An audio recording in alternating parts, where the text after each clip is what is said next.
نشته دا زموږ دا حال وګوره ګزاره وکړئ پوه خو هغو په تکر مې ګزاره دوه وروره مه ژاړه بس خیر دی دوسته چې راشي پیسې غواړي پیسې راکړه چې نه بس چېر څه ووایي د باندې وموږ د مسلم په زندګۍ څه پوهېږي څه رقم ژوند لري ډېره ناچاره زندګي ده وروره ځکه ناچاره ده چې ظاهرا یو لباس ښکاري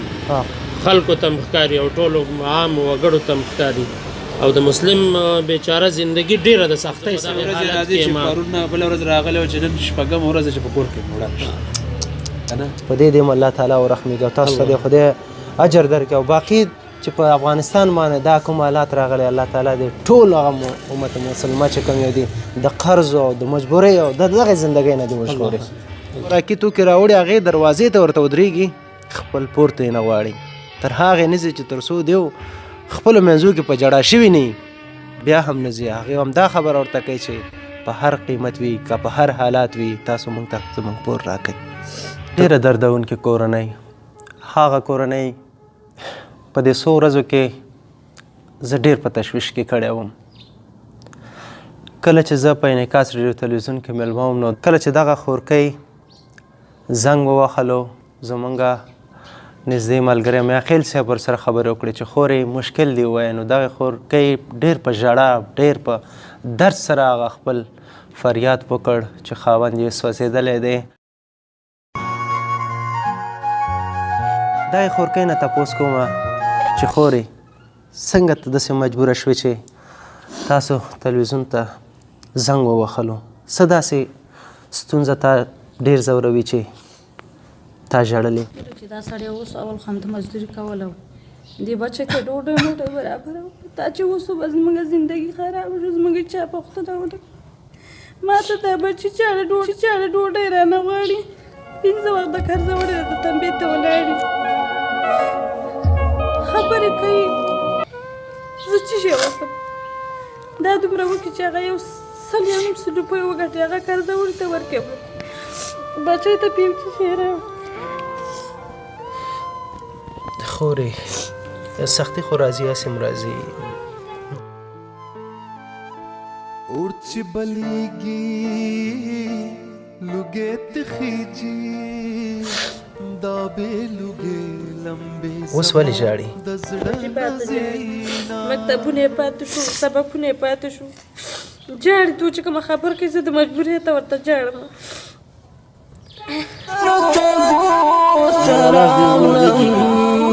ما باندې په مزدوري څوک څنګه وکړي چوکې ما نه دا یو ژمی بې بوټانو شوي نه دي بې جرابو شوي نه څه کتنه لرئ پوښتنه مې ورته دغه ده چې خاوند مې سوی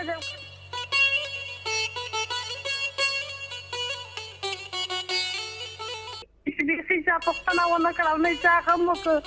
بس عملیات ته خرڅې لري او عملیات یې دي او نو داسې بچي مې وږي تږي دي بس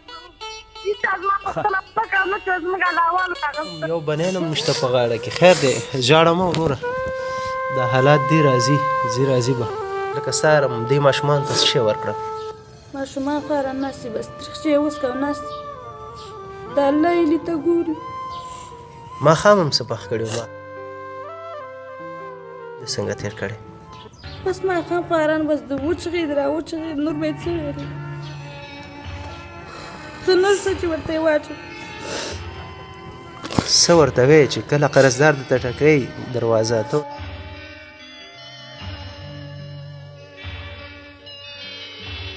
ورته څه وایې بس ورته یو ورو نشته دا زموږ دا حال وګوره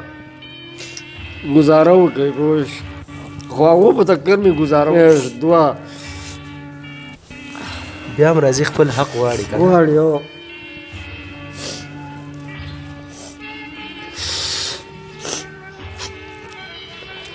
مه ژاړه وروره مه ژاړه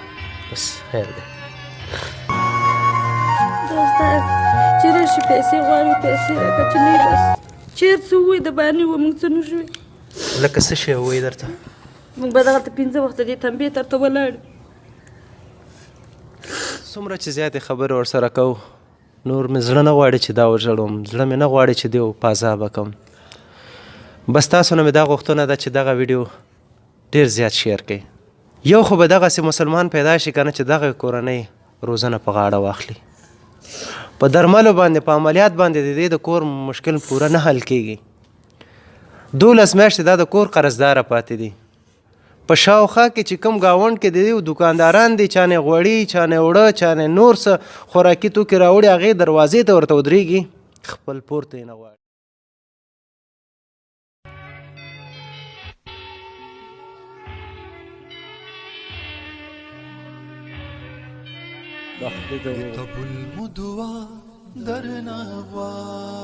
بدبخته